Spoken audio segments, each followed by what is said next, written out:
Komið sæl, núna verða sagðar fréttir. Ég heiti Darri Valgason og ég ætla að tala spánsku veikina. Spánska veikin heldur áfram að berast út. Talið að spánska veikin hafi borist til Íslands með farþegum af gufuskipinu Botnia.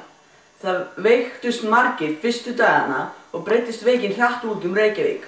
Þann 7. nóvember hætta dagblöðin að koma út vegna veikinda starfsfólks. Það líka búið að loka nokkrum búðum. Einkenni veikinnar eru svæsin og ákafur hiti, höfuðverkur, óráð, uppköst, niðurgangur, blóðnasir, ákafur hósti og lúnabólga. Fréttamaðurinn okkar, Jón Fannar Arnarsson, talaði við einn lækni og einn sjúkling og spurði þá út í sjúkdóminn.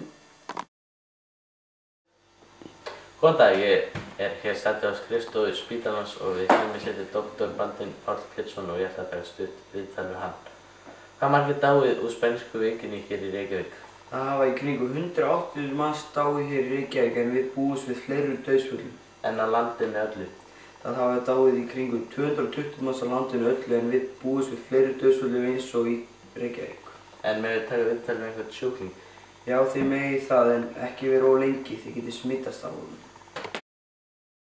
Hérna liggur hjá mér Elvar Ingi Vignisson, 14 ára drengur sem þarf ekkert annað að lifa af. Hann með spænsku veikina og ég ætla að taka stutt viðtal við hann.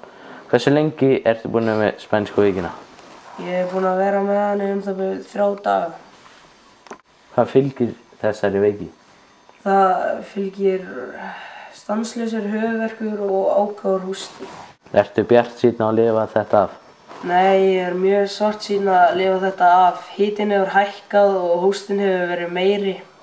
Ég hef fengið blóðnasir og niðurgang en ég held samt í vonina að lifa þetta af. Hefur einhver náskyldi þér dáið úr veikinni? Já, móður mín dó fyrir 2 dögum, faðir minn lifir enn, einnig systkini mín og amma mín liggur hérna á spítalanum en afi minn dó í gær. En hvert ykkar smitaðist fyrst? Það var amma mín, hún smitaði móður mína sem smitaði mig og ég smitaði afa.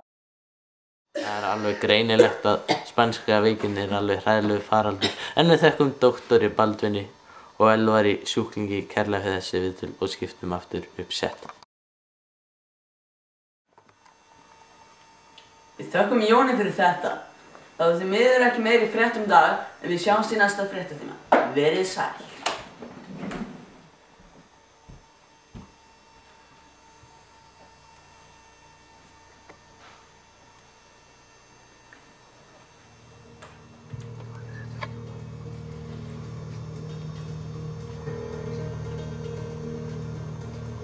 Nei. Já, svona. Fokk, þá er það skriðslan. Nei. Nei, farið þið bara þetta utan yfir og... Já, það er bara utan yfir, annars Það var svona hægt úr og svona afskontar. Það gerir svona eðlægt því. Jú. Af guðskipinu. Fyrir aftur. Vá, fokk. Og ég ætla að tala spánsku...